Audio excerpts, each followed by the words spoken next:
que es en específico poder cambiar todos tus obstáculos en oportunidades. Aparte es filósofa y counselor y está súper dedicada a poder transformar al individuo. Marcos Hassan, que es nuestro moderador oficial de los paneles globales y de Ciudad de México también, es fundador de Om Yoga, que es una organización que se dedica a entrenar a maestros de yoga y más que dar el entrenamiento, poder llevar un estilo de vida a las personas en donde el yoga lo puedan utilizar dentro de la vida cotidiana, no necesariamente para que estés haciendo la asana, ¿no? Y a Mira Valle, nuestra preciosa Mira Valle, experta en la parte de desarrollo socioemocional, inteligencia emocional y aparte entrenada en UK por Elephant, de mindfulness, y ahorita ella les hablará un poco más acerca de lo que hace y nos contará un poco de los libros que también ha escrito, que son fantásticos. Y pues nada, te dejo, Marcos. Okay. Y gracias a todos. Gracias. Gracias. Pues estoy muy contento de participar en un panel de este tema con responsables de instituciones y empresas, como con todo un movimiento y una filosofía detrás, porque soy uno de esos niños, de cuando era niño, que quería que la conversación girara alrededor de los factores cualitativos de las instituciones en vez de los cuantitativos. Y esto era una cosa que yo sentía, que no había suficientes personas interesadas en la conversación. Y pues los problemas de salud mental a nivel global ya nos han demostrado que este tema es de enorme importancia, que hay muchísimos trastornos que tienen que ver inclusive con nuestras vidas, o sea, el número de personas que entran en suicidio o que tienen trastornos de imagen o de alimentación o sobreuso con las adicciones, con las pastillas, y son cosas que tienen que ver con la salud global y la supervivencia de un cierto bienestar de la humanidad, y que están afectando las células familiares, están afectando todos nuestros parámetros de proyección en la evolución. Y entonces ahora el futuro de la salud está enfocada en estos aspectos de salud mental, y realmente creo y creemos que la educación y estos otros como acompañamientos terapéuticos o filosofías son la medicina, o lo que realmente estamos buscando para resolver estas delicadezas de la experiencia humana. Entonces, la educación en términos de esta filosofía. Sí. Okay. Sí, pues es importantísimo lo que dices. Empezar por la educación con los niños, darles todas estas herramientas socioemocionales, de autoconocimiento, de autorregulación y de conectarse con los demás. Entonces yo empecé en este camino precisamente por un interés personal como mamá.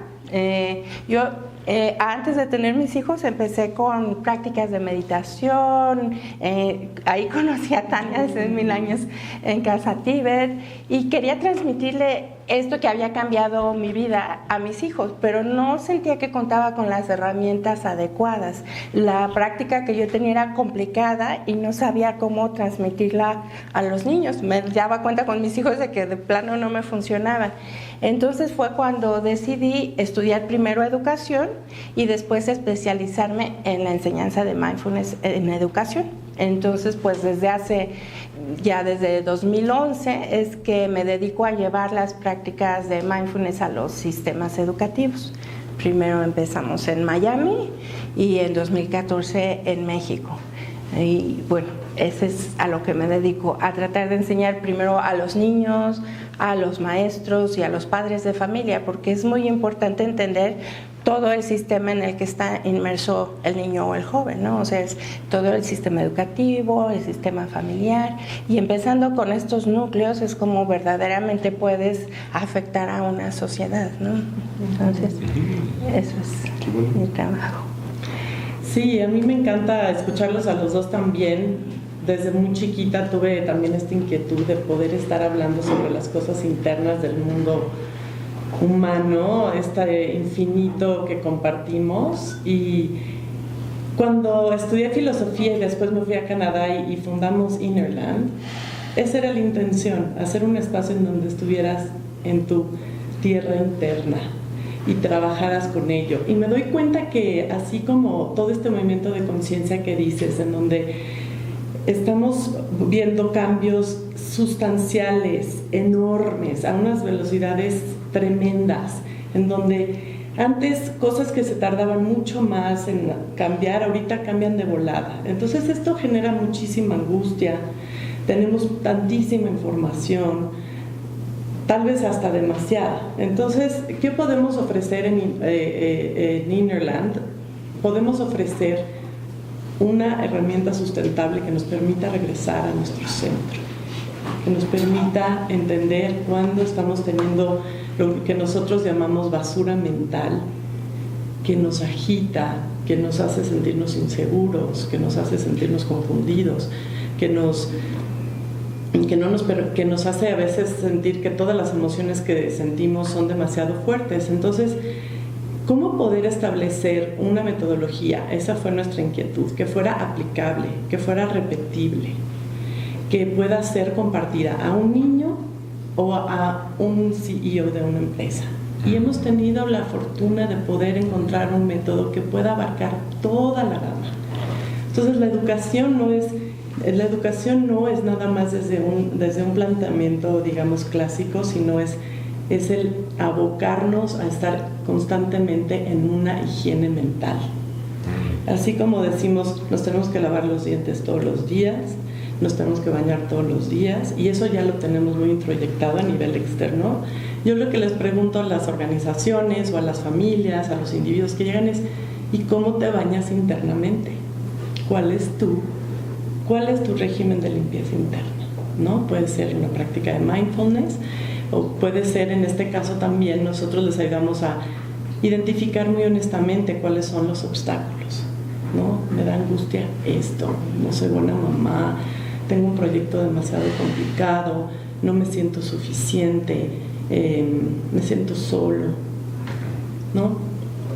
Entonces, escucho con claridad que hay una sensación de misión, ¿no? que te llama a participar, y luego hay una adquisición de unas herramientas, y después está la aplicación de estas herramientas, en tu caso con los niños, tú con niños y con adultos.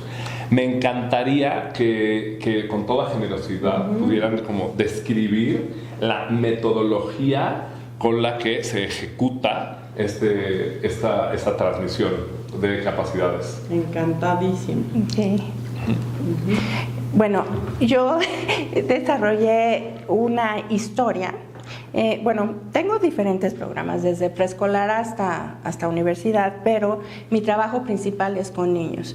Yo empecé con niños muy chiquitos. Una vez habiendo conocido los distintos programas de Mindfulness en educación, me di cuenta de que era difícil llevarle a un niño pequeño el concepto de vamos a entrenar tu mente o vamos a entrenar tu atención.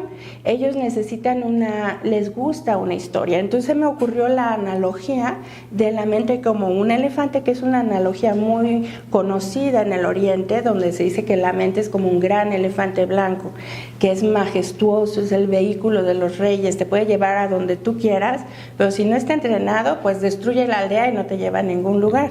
Entonces el principio es entrenar al elefante, esta capacidad de poner atención para que después te lleva a donde tú quieras ir. Basado en eso y conociendo las diferentes metodologías o prácticas de entrenamiento de la atención y del corazón, es que se me ocurrió una historia, un cuento que escribí y se llama El regalo del elefante. Entonces, en cada capítulo presento una distinta práctica de atención, y al final del capítulo están los ejercicios donde los niños pueden llevar a cabo las prácticas de entrenamiento de la atención, ya sea en su familia o en su casa. Entonces, el objetivo de este libro es que los papás lo lean junto con los niños, porque trabajando en los salones de clase me di cuenta que cuando un niño está desregulado o tiene problemas emocionales, generalmente es porque en casa algo está pasando. Entonces, si la familia lee con el niño el libro y hacen las prácticas juntos, entonces estamos curando o sanando la raíz. Dice, mindfulness para niños de 3 a 90 años. Así es, todos tenemos este niño interior, y además las prácticas son universales, solo el lenguaje es amigable, para los niños. Y entonces este libro lo hemos probado en población mexicana desde preescolar hasta sexto, en el DIF, en un gran estudio, y bueno, tiene ya muchos años, desde el 2015, diciembre de 2015, está recomendado por la SEP, en el Diario Oficial y por instituciones internacionales como un gran vehículo para cultivo de la inteligencia emocional y del mindfulness. De hecho, me atreví a abrir para ver el índice, a ver unos conceptos y valores clave del método, y vemos que dice, entre algunos, me brinca la palabra escucha y la palabra la verdad. Así es. Entonces, y esos son nada más 2 de 14. Veo que hay algo de inicio, está el rescate, está el tema de la comunicación. ¿Y estos son conceptos que vienen de algún parámetro de mindfulness o son conceptos...? Sí. No, en realidad estos son como los títulos de los capítulos que obedecen a una historia para niños, donde literariamente hay una que se llama La Jornada del Héroe, donde empieza una situación ideal que se pierde y los héroes tienen que pasar una serie de aventuras, hay un villano, hasta que se rescata el estado ideal. Y entonces los nombres de los capítulos un poco tienen que ver con ello, pero en cada capítulo arriba viene qué práctica estamos presentando. Por ejemplo, conciencia del cambio y del estrés. Aquí, actitud compasiva, atención a la respiración, atención al cuerpo o escaneo corporal, movimiento atento, escucha atenta. Después, muy pertinente con lo que estamos viendo justamente ahora, es la capacidad. Este capítulo es hermosísimo y es asimilar las emociones positivas. Entonces vamos entrenando al niño a entrenar su atención en diferentes objetos de atención. Uno es la respiración, otro el cuerpo, otros son los sonidos, el movimiento, los sabores, toda la información sensorial, pero lo que más queremos es que se dé cuenta de las cosas buenas. Porque pues estamos nosotros programados tanto genéticamente como socialmente a darnos cuenta de lo malo, a percibir las amenazas del ambiente y a actuar en que se llama la respuesta amigdalaria, ¿no? O sea, estar en el piloto de atacar, huir o congelarnos. Exactamente.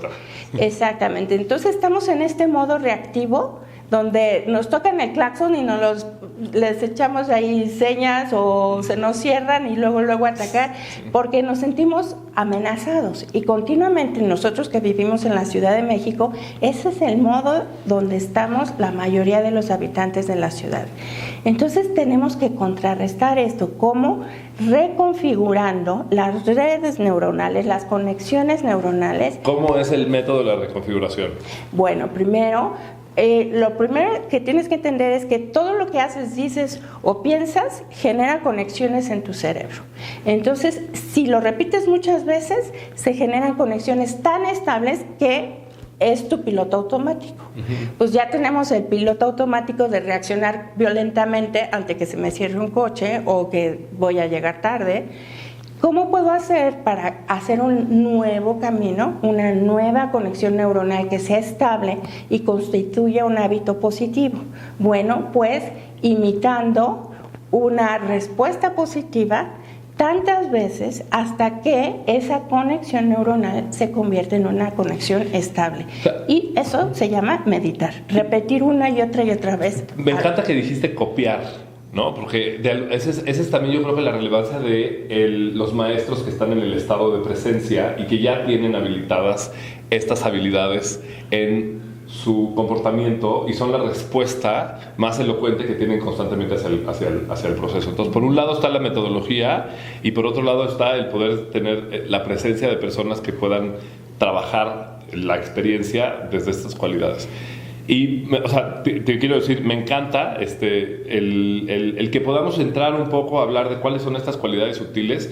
Algunas mentes a veces no logran tener el aprecio de la contundencia o las consecuencias que tiene integrar estas cualidades que algunos dicen como suaves o cualitativas internas, pero sí me parece, me suena delicioso. Y en el proceso de del arco de todos estos procesos, ¿tiene un inicio y luego una conclusión? ¿Hay una sensación de concluir? Sí, todo esto es, digamos, una pirámide, donde primero vas a construir la capacidad de la mente de poner atención de manera prolongada. Entonces, estamos entrenando lo que se conoce como función ejecutiva del cerebro, ¿no? Entonces, vamos a utilizar prácticas de atención, como te decía, respiración, escaneo corporal, los sentidos, la escucha, el movimiento. Después, vamos a aplicar esta capacidad de poner atención a la regulación emocional y a la generación de emociones positivas. Entonces, los capítulos más avanzados, digamos que hasta aquí llegan el entrenamiento de la atención, y después viene ya, aquí hay una ilustración que es donde los niñitos pueden montar al elefante, quiere decir que se convierten en jinetes, o sea, ya lo entrené, ahora lo puedo llevar a donde yo quiero. ¿Y dónde lo va a llevar? Pues lo va a llevar primero a observar tus pensamientos y tus emociones como si fueran nubes, a construir esa capacidad de metacognición, darme cuenta de lo que estoy sintiendo y experimentando y poderlo nombrar. Después, a la capacidad de empatía y compasión, lo que se llama mindfulness interpersonal, construir puentes con los demás, ponerme en el lugar de los otros y tener esta actitud compasiva de desear que el otro sea feliz y no sufra igual que yo, porque todos somos iguales en eso, todos queremos ser felices, todos no queremos sufrir y nadie sabemos cómo, y todos metemos la pata. Entonces, ¿qué queremos?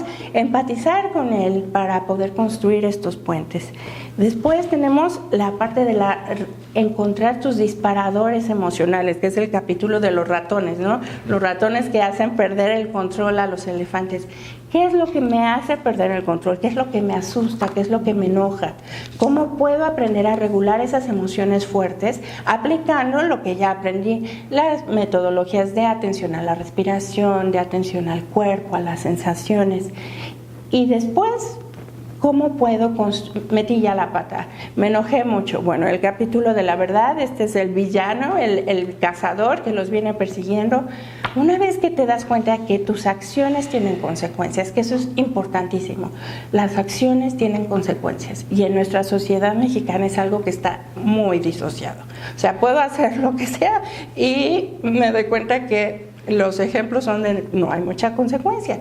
Hay que enseñar a los niños que las acciones tienen consecuencias, y si las consecuencias de tus actos fueron negativas, date cuenta, arrepiéntete, pide una disculpa y genera una reparación del daño. O sea, vive la verdad. Exacto. Entonces, esta es una resolución de conflictos que nos hace tanta falta aquí, porque aprendemos a reaccionar a la violencia con violencia. Y aquí nos habla sobre este niño cazador que ha puesto todas las trampas, que ha puesto en peligro la vida de los animales y los niños, pero lo que quería era ser aceptado en su tribu, en su familia, como un gran cazador. Sus motivaciones eran equivocadas, eran ignorantes, sus acciones llevadas por la ignorancia llevaron a consecuencias negativas, y se da cuenta y se arrepiente y pide una disculpa y les dice por dónde pueden encontrar a la familia. Entonces estamos tendiendo un puente donde la acción es lo que está incorrecto, y sin embargo no debes de condenar al que ejecuta la acción porque está presa de la ignorancia. Porque no somos nuestras acciones. Exactamente. Entonces se crea un puente de empatía, de decir, oye, yo también he metido la pata. Pues entonces de esta manera no reaccionamos con violencia, sino con entendimiento y con compasión. Me encanta porque en esa voz de contar un cuento está muchísima sabiduría. Se nota en ti esta cualidad femenina divina, que tiene el deseo de amar con toda la dulzura y el perdón a todo lo que no solo a tus hijos, sino que a quien se pueda exponer a tu material, y dejaste muchísimas claves y secretos acerca de cómo desarrollar la capacidad de la felicidad en este pequeño momento de compartir con nosotros. Gracias. Muchas gracias. Sí, precioso, muchísimas gracias. Pues me encanta que ahora sí que veo cómo no puedo estar más la sincronía universal, porque nosotros lo que hacemos es con IBC, Inquiry Based Coaching, con la indagación, es precisamente primero desarrollar una capacidad de desacelerarnos con la meditación. y tratamos de transmitir a todo el mundo que no somos nuestros pensamientos. Somos mucho más allá de nuestros pensamientos. Y que es en este ejercicio de desarrollar una conciencia plena, que poder desarrollar el testigo que observa las historias y los pensamientos que nos contamos. Entonces, ese sería el primer paso. La honestidad. Me encanta que tú, Marcos, escogiste escucha y verdad. Entonces es parar, escuchar. ¿Cuál es la verdad de lo que nos dicen estos pensamientos en momentos de dolor, de confusión? Y anotarlos. Porque precisamente cuando estos pensamientos estresantes llegan y estamos en esa respuesta de la amígdala, entra a veces la reactividad muy rápida.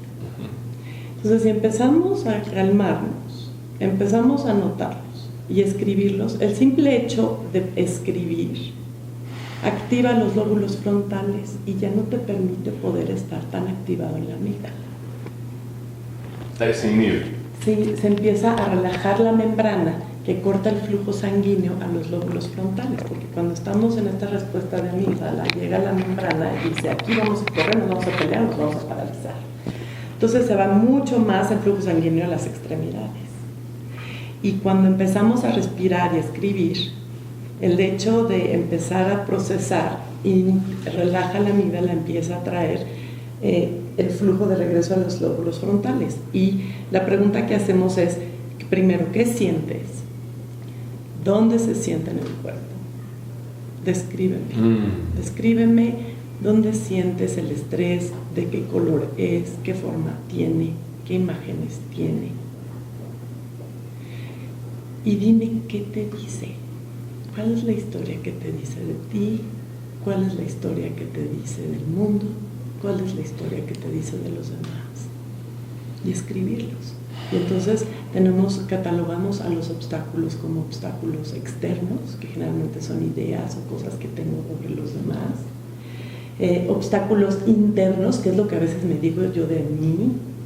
Y obstáculos que veo a nivel gran escala, que son obstáculos que puedo pensar sobre el mundo es peligroso o hay demasiada violencia en el mundo. Todas estas son cosas que empezamos a identificar y después las filtramos. Una vez identificados, los filtramos con preguntas abiertas. Preguntas que se tienen que contestar desde un lugar tranquilo y pausado.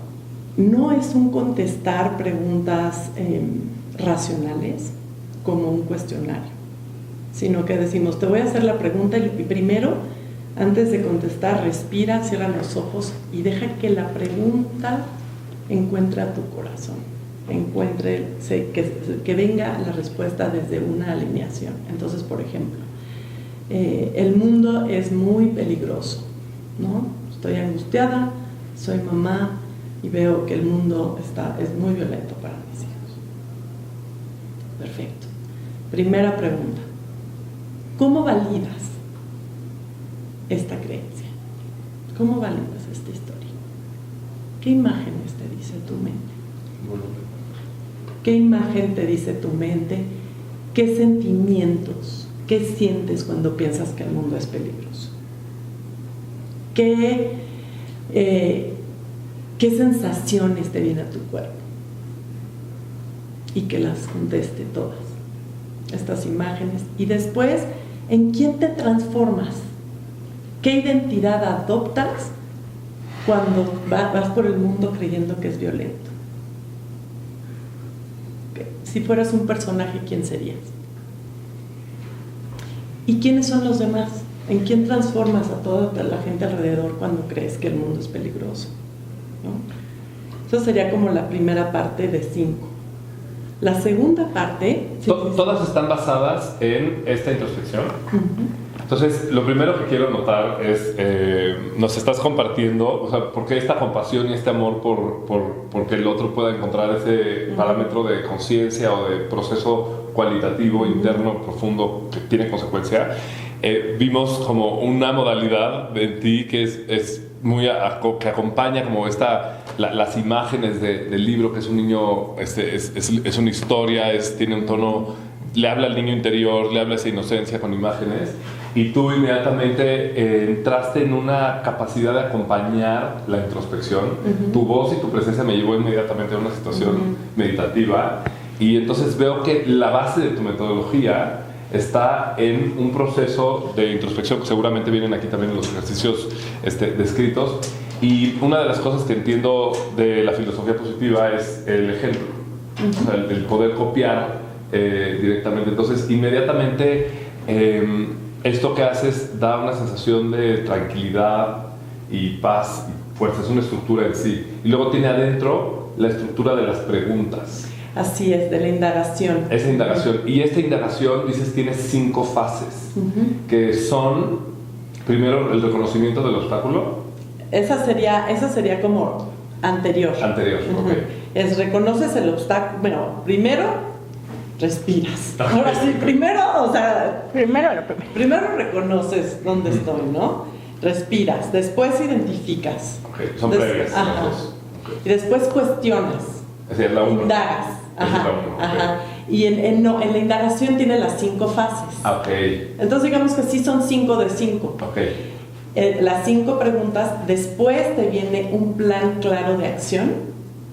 Okay. Pasos específicos que vas a comprometerte a ejecutar. Coaching. Y después el último sería que vas a crear una comunidad de gente que se va a comprometer a acompañarte. Entonces, por ejemplo, yo en mi indagación contigo te voy a decir, decidí que voy a fijarme en 10 cosas que comprueban que el mundo no es violento todos los días. Y después tú vas a ser mi compañero y te vas a decir, cada cuando quieres que te pregunte cómo vas, Tania, pues quiero que me hables, Marcos, cada 10 días y me digas y me cuentes las 10 que viste que son más repetitivas de cómo el mundo no es violento. Entonces, lo que me encanta es que esto se aplica a nivel también empresarial y hay unos resultados extraordinarios, porque lo que la gente se da cuenta cuando indaga, las 5 fases sería una educación positiva natural, porque no te estás repitiendo una afirmación, sino que tu sabiduría interior, cuando le das la oportunidad de ver otra posibilidad, solita se da cuenta de que se pierde, solita se da cuenta cómo vivir en la vida. A ver, esto creo que, no sé si quien esté escuchando está consciente del valor o la relevancia, la trascendencia que tiene el punto que ya estamos llegando. Yo creo que con eso podemos entrar a una tercera fase de nuestro panel, y es, o sea, literal, hablándole a aquel que no sabe quién es el observador, qué relevancia tiene o cuál es su poder en las tecnologías de transformación. Pero yo, o sea, quiero nada más abrir como con una frase que yo he llegado a decir, y con eso que ustedes sigan. Y yo siempre digo, cuando la gente dice, es que qué bárbaro, mi situación dificilísima, me expones con esta información, ahora ya sé, y veo que es todavía peor, y no sé cómo lo voy a resolver. Y realmente a veces se nos viene encima, ¿no? Con deudas, problemas de trabajo, problemas de pareja, problemas de maternidad, problemas con los propios padres, los sistemas, la sociedad, la familia, y de repente se abruma uno, reconoce su causa, pero no termina de ver como de dónde va a salir esta capacidad para resolver este mundo, ¿no? Y yo siempre digo, confía en el observador. Porque este es un método que nos contiene, y aquí y en Ignorant tenemos una aplicación que te contiene. O sea, puedes estar en el súper, en la gasolinera, y te hace tu indagación. Y te dice cuáles van a ser tus compromisos, cuál ha sido tu jornada. ¿Y te recuerda en qué quedaste contigo mismo y cosas así? Ajá, te recuerda en qué quedaste contigo mismo, cuáles son los acuerdos a los que llegaste. Y estás en el aeropuerto y ya te estresó que vas a volar porque ya te enteraste, y en ese momento te pones a... Esa es la maravilla. A mí lo que me encanta es que te contiene y claro que para la persona que me dices, ¿no? Como dices tú, es que la persona que no tiene idea que es el observador, yo confío tan plenamente en que somos seres mágicos. Tenemos tanta capacidad que las preguntas abiertas siempre nos han silenciado. O sea, piensen, toda la civilización se ha creado gracias a preguntas. ¿Será posible poder volar? Piensen, imaginarse esa pregunta cuando eso no era pensable, que le voy a poder hablar a alguien a India en este momento, pero todo empieza con una pregunta, ¿no? ¿Será posible? ¿No? Y así, a veces a la gente, ¿quién sería sin tu historia? ¿Quién sería sin Validares? Este cuentito de que el mundo es violento, ¿cómo ves las flores? ¿Cómo ves la fruta? ¿Cómo ves los ojos? ¿Cómo ves a la gente? Entonces, ese observador, yo creo que si le damos chances, todos lo reconocemos. ¿Cómo diferencio entre el observador y mi soberbia? El observador es el que se para a preguntar. Es humilde, el observador siempre está dispuesto a estar equivocado. El observador es curioso. El observador es vulnerable. Te va a decir, te va a llorar y te va a contar. El observador es tolerante a la incomodidad. El observador no se va a rajar de sentirse incómodo. Y el observador es humilde. ¿No? Entonces pregunta, ¿de qué me puedo estar equivocando? Esto me está doliendo muchísimo. Algo tengo que estar viendo mal aquí.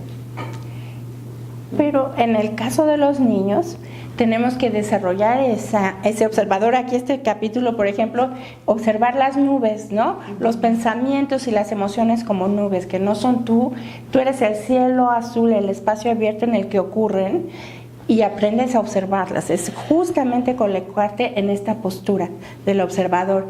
Sin embargo, los niños aprenden por el ejemplo, ¿no? Aprenden por imitar al maestro. Entonces, por eso es muy importante también que los maestros, los docentes o los papás que están enseñando o modelando con el ejemplo, participen también de esto. Entonces, por eso, cuando yo terminé hemos tenido muchos años este libro, me di cuenta de la necesidad del entrenamiento de los maestros. Porque si el maestro está todo estresado, si el maestro está todo enojado, llega molesto al salón de clases y contesta con un grito, lo castiga, eso es lo que va a aprender el niño, ¿no? Entonces, para poder llegar a esta capacidad de darte cuenta de ti mismo, lo tienes que aprender de alguien, porque siempre estamos modelando. Entonces, es súper importante estar conscientes del rol que tenemos como modeladores de una actitud. Viendo esto es que desarrollé yo un diplomado de enseñanza de mindfulness en educación básica y media, y ya llevo varias generaciones de maestros a quienes les entreno precisamente en todas las metodologías, empezando por el mindfulness personal. Primero darme cuenta de mí, precisamente, de mis pensamientos, de mis emociones, de mis reacciones. Después, el mindfulness para la regulación emocional. Ya me doy cuenta de que estoy enojada, ya me doy cuenta de mis disparadores, ya me doy cuenta de que el estrés me está ocasionando esto, ¿cómo lo hago para regularlo? Después, el cultivo de emociones positivas y toda esta psicología positiva. Enseñar tanto al maestro como al niño cómo tú tienes toda la capacidad de generar emociones positivas. No es nada más porque naciste optimista, qué suerte. No, es una capacidad que se puede aprender, se puede cultivar, y hay tecnologías y metodologías específicas para cultivar estas emociones positivas. Y eso es lo que tenemos que modelar ante los niños, empezando por nosotros. Por eso mis maestros o todos los que toman el entrenamiento, desde el primer día empiezan con su bitácora de su práctica personal y su bitácora de positividad, de emociones positivas. Y ya después, ¿cómo lo llevas al aula? ¿Cómo enseñas esto que ya estás viviendo tú a los niños? Y es como les enseñamos todo este currículum. Y ¿Cuánto dura? Estos son 15 semanas con los niños. O sea, con los niños 15 semanas, ¿cuántas horas cuántas son 15 sesiones? 15 sesiones de una hora a 1 hora 25, y prácticas diarias.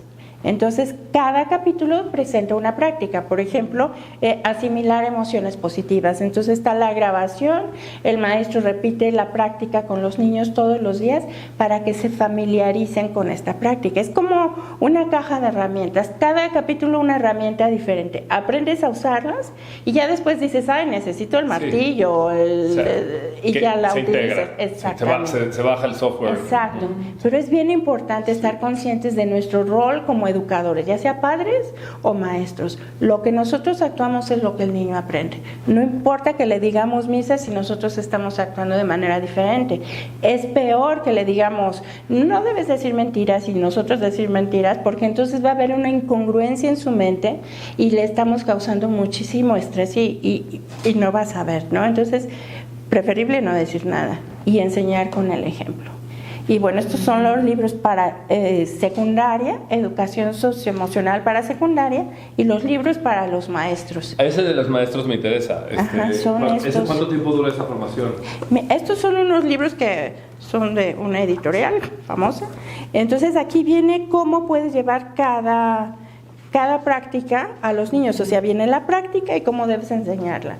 Eso es para maestros. Esto es para maestros. Este es el que das para preparar maestros para... Sí, lo utilizo para los que son maestros de secundaria, para los de primaria es y para los de preparatoria y universidad traje una metodología que se llama Mindfulness Without Borders, que es un programa que nació en Ruanda y en Uganda con los niños soldados.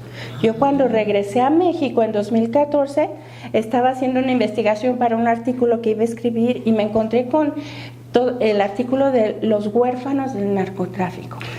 20,000 niños cuyas familias se las han matado en sus narices. Y no hay en el sistema educativo cómo trabajar con estas emociones. Bueno, justo ahí es a donde íbamos. O sea, sentí que llegamos al momento correcto porque aparte tú solita llevaste la conversación, por eso me empecé a interesar en los programas de formación, porque cuando estamos hablando del futuro de la educación, yo tengo una posición acerca de como una perspectiva de qué es lo que ha pasado históricamente en este país. La iglesia estuvo encargada de la de la conversión, ¿no? Todo el proceso de conversión indígena a la religión católica, y después en el virreinato pues hubo un rompimiento con la consolidación de vales y la parte de la educación quedó muy mermada, y después hay un momento en la independencia en que se rompen muchos lazos, pero después en la revolución y en el Inter con Benito Juárez pues ya nos quedamos sin un respaldo de formación ética en la educación nacional, y llevamos, no sé si podemos calcular 12 generaciones que no han tenido ninguna transmisión de estructuras de valor, y el sistema educativo ha estado en manos de, como todos sabemos, y ahora pues hay un tema de reforma educativa, pero también hay unos cambios en los procesos de educación en el mundo entero que nos presentan muchísimas opciones. Por supuesto que hemos oído de la educación Waldorf y de Rudolf Steiner y de Montessori, y luego hay algunas personas que tienen modelos como hay quien va a estudiar como con los japoneses y otros con los americanos, o sea, hay muchas otras maneras de aprender así, ¿no? Entonces, en realidad, si estamos viendo, o sea, más allá de lo que nosotros tenemos para ofrecer, cuando estamos viendo el futuro de la educación, ¿qué es lo que vemos ¿qué vemos? O sea, vemos el futuro de la educación y ¿qué se presenta? Pues para mí, yo veo que el futuro de la educación es tener estos metasistemas, además de las cosas positivistas que heredamos, ¿no? Porque la educación pública y la educación laica se volvió muy positivista. Enseñar cosas que solamente te llevan a tener cualidades básicas, pero estos programas, por ejemplo, Innerland hace metaeducación. ¿Qué quiere decir eso? Quiere decir que tenemos que introducir esos espacios que están huecos, que han estado desolados, que han estado completamente abandonados, en donde, por ejemplo, nosotros llevamos este fin de semana tuve un taller en donde la 9ª generación de Innerland indagadores que se están certificando de coaches son educadores, doctores, empresarios, amas de casa. Entonces, ¿qué nos dice eso? Ya no tiene que ser tan aislado, tiene que ser mucho más interdisciplinario, en donde no importa cuál haya sido tu materia o tu área de desarrollo profesional oficial, podemos compartir programas de desarrollo en donde podemos tener las mismas prácticas y llevarlos todos a la misma área. No me tengo que juntar nada más con doctores para aprender mindfulness, no me tengo que juntar nada más con abogados para enseñarles cómo indagar. Y eso que nos lleva, también nos lleva a muchos diálogos interdisciplinarios que nos urge poder hablar todos con plataformas comunes que nos unan como humanos, que nos hagan preguntar hacia dónde vamos, que es un poco lo que el movimiento ecológico nos motiva, ¿no? De decir, más allá de dónde seas y más allá de tu raza, todos nos tenemos que empezar a ocupar mucho más con mucho más conciencia plena del planeta. Sí, y es una meta compartida, ¿no? Exacto. Es un poco... he visto mucha resistencia en el mundo acerca de que exista algún parámetro que nos sugiera una nomenclatura común o qué creer o qué pensar, ¿no? Parece que siempre que queremos generar comunión, al final parece como algo autoritario. Entonces hay un proceso de alergia también a la autoridad. Claro. en esta, a la hora de que podemos quitar desde el sistema educativo, lo quiero decir, en el momento que se quitó en el sistema educativo la formación de valores y de ética y de cosas cualitativas, entonces se pierde el músculo, la habilidad, la apertura para estar abierto a recibir, a inspirarte, a ser presentado con límites y a ser conducido a observar ciertas cualidades y a desarrollarlas en un colectivo. Entonces, sí, te iba a decir, es muy importante lo que estás diciendo por la historia de México, que la presentación de esta ética sea una ética secular, una ética más allá de cualquier sistema religioso, que sea de valores compartidos. Entonces, la propuesta de todas estas metodologías es precisamente esta ética secular, donde se fundamente en la empatía y en la compasión, en por qué no voy a hacer esto, pues porque te daña a ti, y si te daña a ti, me daña a mí. Esta interconexión, la conciencia de que todos estamos interconectados, de lo que me afecta a mí, le afecta al otro. Yo inicié mi formación trabajando en el laboratorio de Jacobo Grinberg, un gran neurofisiólogo mexicano que estudiaba los efectos de la meditación y de todas estas prácticas contemplativas en el cerebro. Y uno de sus experimentos era dos personas se ponían en comunicación, digamos, en una práctica de sentir el uno al otro. Y después se separaban en dos cámaras de Faraday aisladas electromagnéticamente, con sus gorritas conectadas, sus electrodos y todo. Estimulabas el cerebro de una, el otro no sabía lo que estaba pasando, y en el mismo instante se presentaba un estímulo. ¿Esto qué quiere decir? Lo he vivido. Esto quiere decir que lo que tú le haces a tu mente le afecta al otro. Y es importantísimo tener este sentido de responsabilidad universal. De unidad. Empezar con, soy responsable de la conciencia colectiva porque lo que yo le hago a mi mente le afecta a todos. Entonces, esta conciencia de interconexión que tenemos que cultivar en los niños y en los jóvenes para que se den cuenta de que sus acciones son las que pueden generar una mejor sociedad. Entonces, pues bueno, empezando por los maestros y con los papás para modelar y enseñar estas metodologías de autoconocimiento y de responsabilidad y de empatía a los demás. Entonces, la metodología siempre empieza primero esta conciencia física. ¿Cómo me siento? ¿Qué está pasando en mi cuerpo? ¿Cómo lo estoy sintiendo en mi cuerpo? Después la conciencia mental. ¿Qué está pasando en mi mente? ¿Cuáles son estos pensamientos? Luego la conciencia emocional. ¿Qué estoy sintiendo? Ponerle nombre a estas emociones para poderlas, en inglés dices name it to tame it. Primero hay que nombrarlas para poderlas regular. Después está parte social. Ahora, ya que me doy cuenta yo cómo me siento, ¿cómo te sientes tú? Me doy cuenta de que tú te sientes asustado, me doy cuenta de que estás enojado y cómo yo reacciono ante ello. Y finalmente la conciencia global. Mis acciones tienen consecuencias, que impactan a todo el mundo. Sí. ¿Me puedes repetir porque fue un orden? Sí, física, mental, emocional, social y global. Gracias. Y me encanta cómo hoy en día ya las evidencias científicas como esta que hablas, junto con todas las evidencias de la conciencia plena, están teniendo puntos en común tan evidentes, ¿no? Porque sí es muy válida tu pregunta.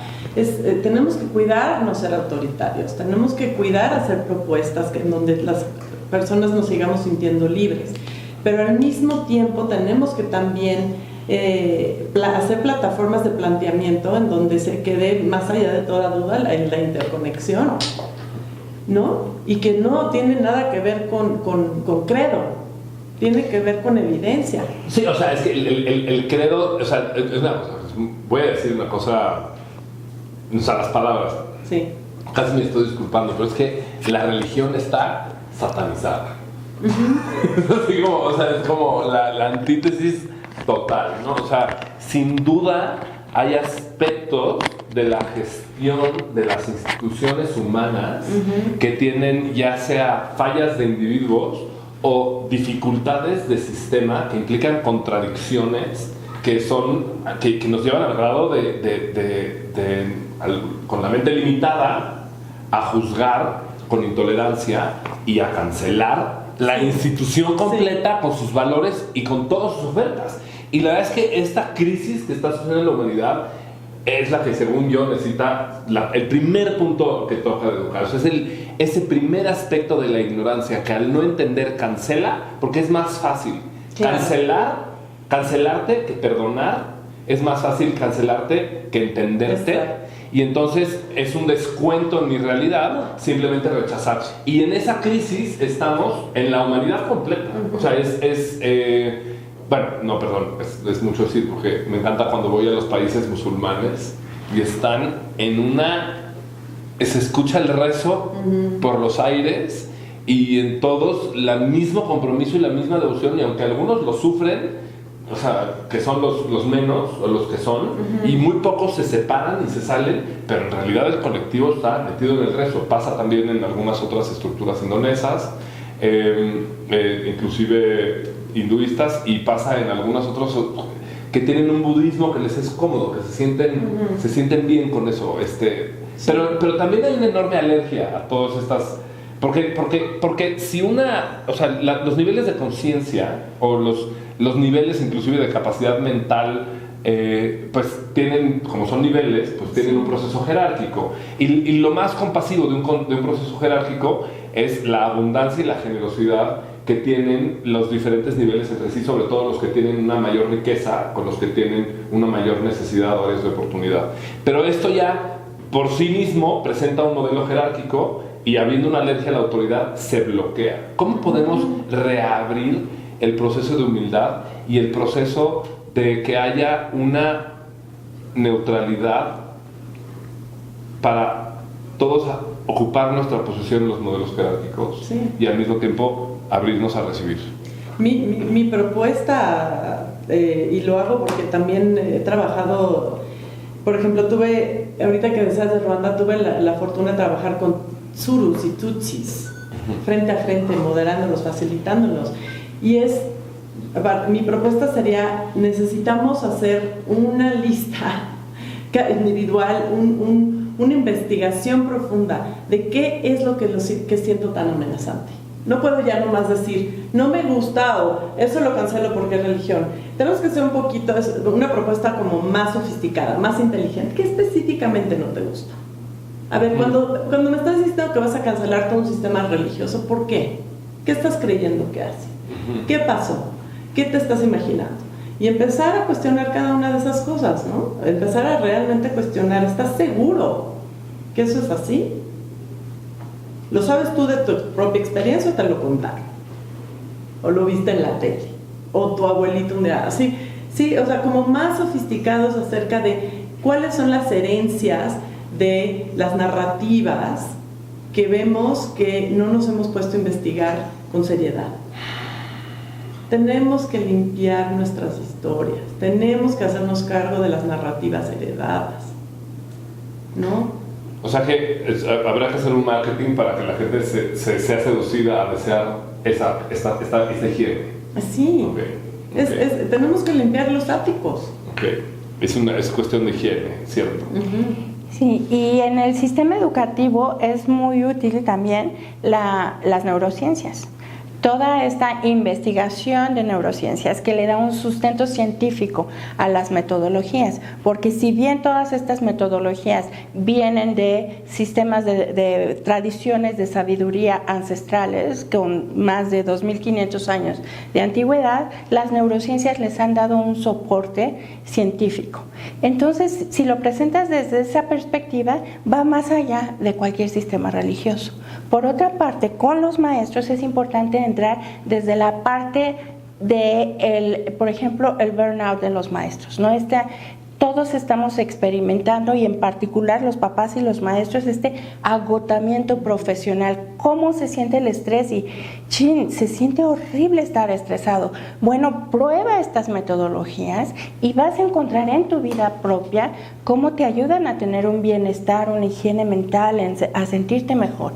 Y si entonces tú lo entiendes y el maestro se da cuenta de que es entendido como persona, con lo que está experimentando, con la situación de estrés, de cansancio que está experimentando, va a abrirse a lo que él vas a presentar. Y si luego lo sustentas con las neurociencias, entonces no va a haber un punto para rebatirlo. Y esto es muy importante en sistemas educativos. Me encanta porque pues sí, la ciencia en ese momento es como de que, ahora wow. La nueva religión. No, bueno, hay una que se llama hasta así.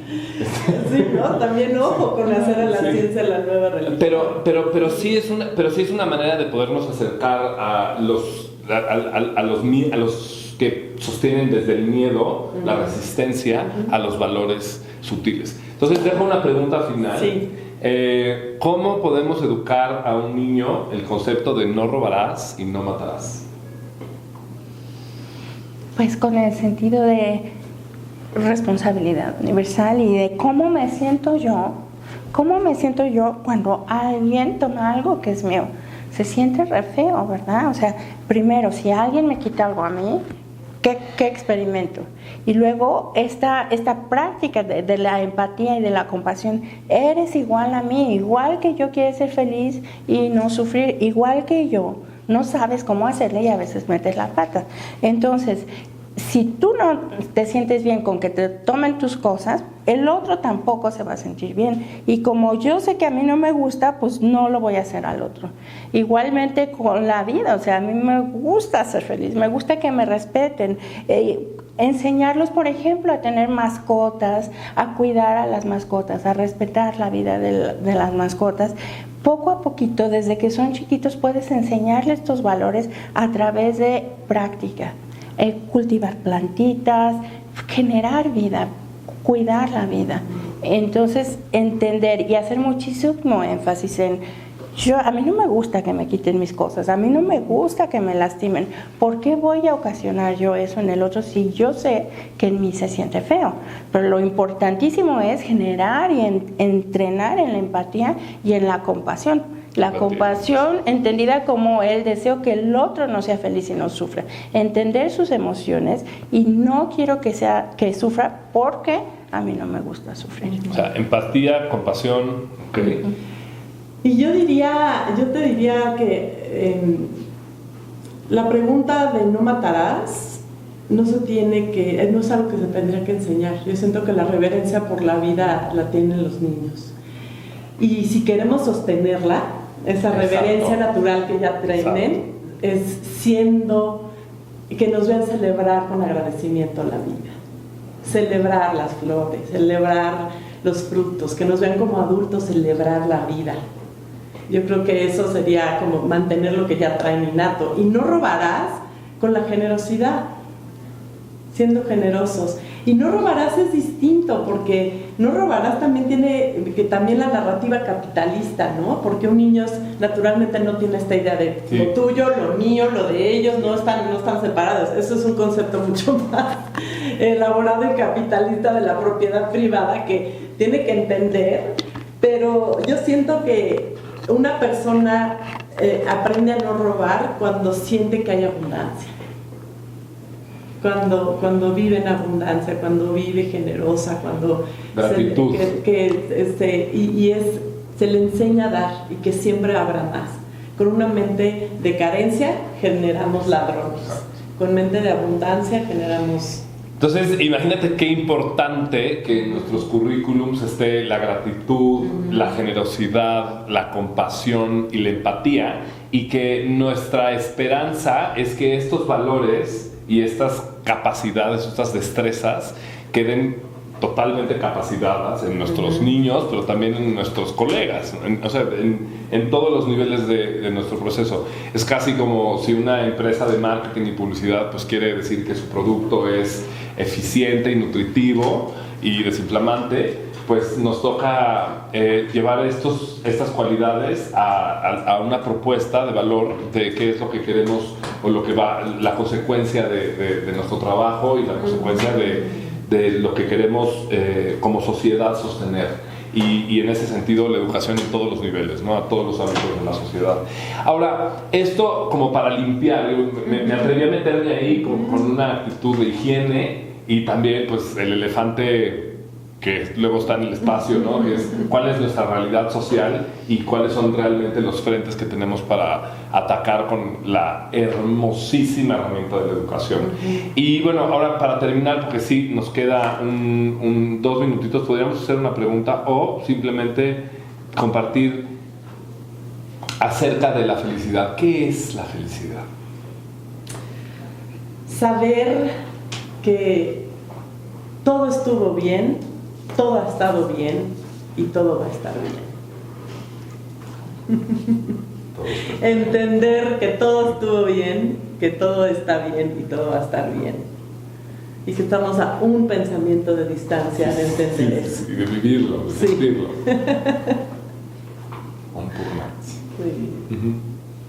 Sí, pues es este estado de armonía y de equilibrio interno y también comunitario, un profundo sentido de pertenencia a tu comunidad, de aceptación. Yo creo que en México eso sí es algo que somos bien expertos, en la comunidad, en sentirnos integrados. Yo que viví tantos años fuera, este sentido de la familia extendida, de las celebraciones familiares, de las comidas familiares, el gozo para preparar la comida, el gozo de estar en contacto con tu tierra, eso es algo que está innato en los mexicanos y que tenemos que rescatarlo y valorarlo y celebrarlo, ¿no? Sí. Este sentido amplio de comunidad al que pertenecemos. No hay mayor felicidad para mí que una comida familiar, o sea, tantos tiempos de estar fuera y solo te das cuenta de los valores de tu país y yo creo que eso es algo maravilloso de nuestra cultura. Uno de los textos que más respeto dice que el gozo con la gratitud juntos son la ofrenda más alta que podemos hacer a la causa del universo. Y pues en esa tesitura pues les quiero dar muchísimas gracias. Por favor, nadie se olvide de que la felicidad ya es, y el tema es gozarla, y la higiene es lo que nos permite este gozo, y esta higiene a veces es con herramientas que podemos formar y compartir en nuestra sociedad. Hagamos un esfuerzo importante por ser siempre alumnos y mantenernos humildes y permitir que la autoridad de la gracia sea la que nos inunde en todas nuestras acciones. Los quiero invitar también a quedarse para el panel que está a las 11 a.m. Educando y empoderando la confianza en ti mismo, y Generation of Empathy, Rising Empowered Leaders en la Global Agenda, y estaremos poniendo los links en el chat de Zoom y las redes sociales. Muchísimas gracias, Ileana, por habernos juntado. Realmente tienes una sensibilidad muy exquisita, porque la química que sentimos en este espacio es deliciosa. Gracias a todo el equipo por acompañarnos, a nuestro adorado público por poner atención. ¡Ay, qué padre!